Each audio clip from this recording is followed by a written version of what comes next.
First of all, welcome to the show. If this is the first time you've jumped on, my name is Silky Zhou. I am so honored to be your host for the 14-day live forum to bring you world experts on the topic of emotional mastery. I wanted to talk about acceptance. I wanted to talk about surrender because I think without you understanding how to do these two things, it's almost impossible to break through to the next level without repeating the lesson that you need to learn in life. And for the people who have a resistance to letting loose, I'm not saying you're one. Sorry, is that Luann? Luann? Did I pronounce your name correct? I'm not saying that you are one who resists, but for the people who are not as open in terms of letting go and letting loose, this is a skill set you absolutely need to cultivate. What is surrender? What is surrender? If you think about it, what is surrender? My own definition of that, is you need to give up resistance. Give up. Not give up on the goal, but to give up on resisting, on accepting the what is, even if it's something that you do not prefer. So everyone would have studied physics here. Yes. If you push, I don't have a wall here, but if I push against my water bottle, let's just say this is a wall. This background doesn't. If you see my background, it's actually pretty, there's nothing in it. So if you push against something, when you push it, there is equal and opposite force that pushes back to you. So when you resist, that's exactly the same thing. So whatever you push back, life will find a way to show you whatever you push back it's going to push back on you. So the more you resist, the more struggle that you're going to get. I akin life's lessons like a messenger to you. And I'll give you my own life example. The messenger, life's messenger in terms of lessons to you will be first, knock on the door. Hello, here's a letter for you. You need to learn this lesson. Please accept this lesson. You could shut that out. And then life would actually come knocking a little bit harder, saying, hello, excuse me. There's another letter for you. You need to see, you need to check, you need to have a look. And you can still ignore. And life will come back. And then instead of lesson, it's now like a box. It's like, there's this box that's being delivered to you and you have to list, you have to go and open and you have to learn something. And then and life will want to give you that and you still don't want to listen. Eventually the messenger, if you just don't listen to the messenger. What is this messenger? Messenger could be like a voice, like an inner voice that tells you should be doing this, but instead you choose not to listen to your inner voice. Or this thing could be, something's off, you should be doing something, but you're not. For example, you're not treating your body well. You are damaging your body, but you don't care. You just continue doing it anyway. Eventually, life is going to come and say, okay, you're not opening the door. I'm going to bulldoze your house until you listen to what I have to say. And that for me is my accidental pregnancy, because I have been working overseas for, I think, coming up to six and a half years at that time. And honestly, I was not in a happy position. I was miserable. I was in a very highly paid position, living a seemingly amazing life as an expat, but I was not happy.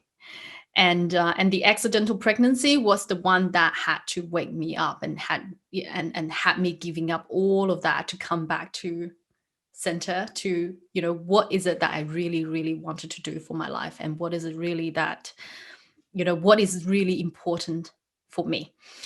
So life and for some of the people, this messenger, when it gets louder and louder, it could be your illness, an illness that's being manifested, that will give you a lesson to,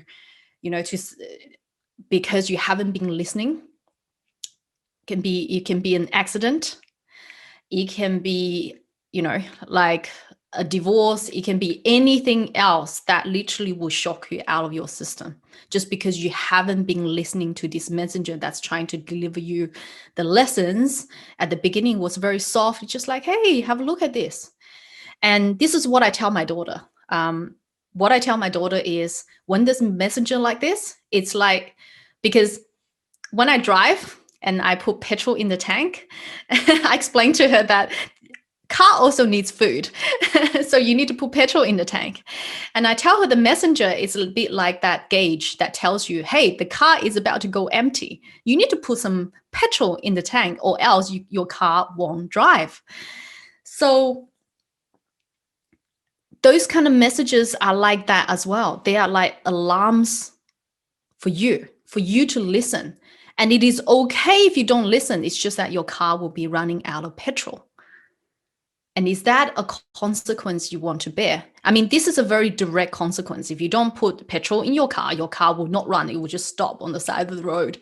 So it's quite immediate. It smack you on the, on the back. But in some other consequences, it's not as immediate, it's not as direct, but it really requires you to listen to your inner voice to know what that is.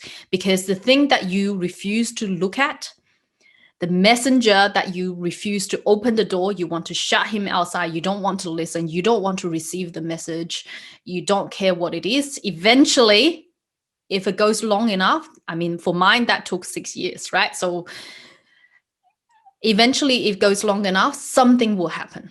Your house will be bulldozed until you really have to face the messenger. And he says, look, this is for you. You have to take it and you have to learn it. So to avoid you from going into and getting that significant life lesson,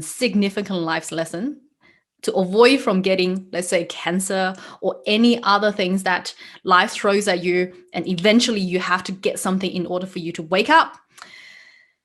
The first thing I would say that you absolutely need to learn and to cultivate is surrender, is acceptance.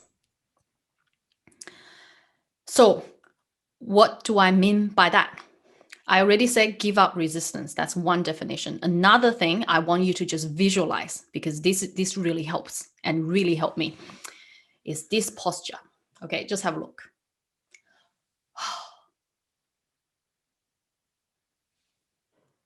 Did you see what I just did? You welcome with open heart what it is that life throws at you. Let's say you firstly got a diagnosis of something you really didn't like, you really hate, you just absolutely resent the fact, why me? Why did I get this, right? The thing is, the fastest way to recovery and the fastest way for you to jump back from where you are in life, in that mess that you created, that you don't like, you don't love, you hate, the first thing you must do is this.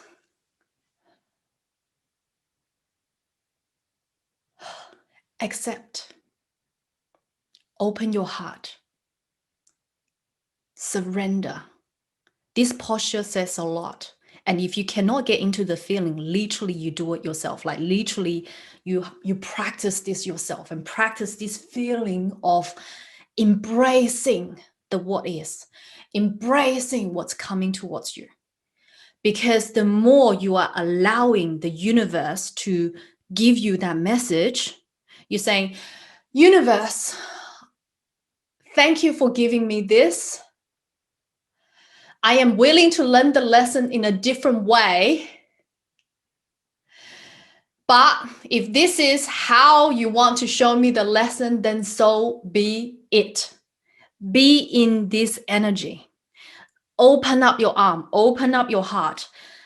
Do this posture to whatever that life throws at you. And the more you practice it, the more easier it is for you to go into the surrender and acceptance energy, which is the fastest way for you to neutralize what it is that's being thrown at you and for you to move into the direction of what you want. I've already told a lot of people here and used that analogy, and a lot of people gave me amazing feedback on this analogy, which is the painter and the painting. You are the painter. What you created is the painting. It's not you. The more you can segregate that power and have that power within you and know that you are the painter, the faster it is for you to repaint a different picture. Like your recognition that this picture is not what I like is step number one. But you cannot just go and like, oh, I hate this painting. I resist and I want to just smash it. That doesn't work. That doesn't help. Even if you tore it into pieces, you still have to repaint another picture that is your life, right? So the resistance energy really doesn't help at all. And you have to understand that. You have to really know that. So there's no point, really no point blaming other people. No point going into the victim energy. No point just sulk. And I know a lot of people who have been sulking in the last 1 year. I've seen it. I've even seen it within my friends group. And they've done it for too long. Yolanda Nava on the Saturday talk, her first feedback, her first advice suggestion to you is 20 minutes victim talk. That's it. Cut it out. You only give yourself 20 minutes max a day to sulk, to be in the victim mode. After that, it's time to repaint your life. It's time to just do something different. So accepting this is one of the ways for which you can do this. Now, some of you already know that I do superconscious, subconscious, unconscious work. So I do a lot of work that is on the subconscious, unconscious level to basically help you clear that resistance. So you can be doing this a lot more. But the thing is that consciously, you still have to train your brain. You still have to train your brain to say, this is what I want. Embody this energy is what I want.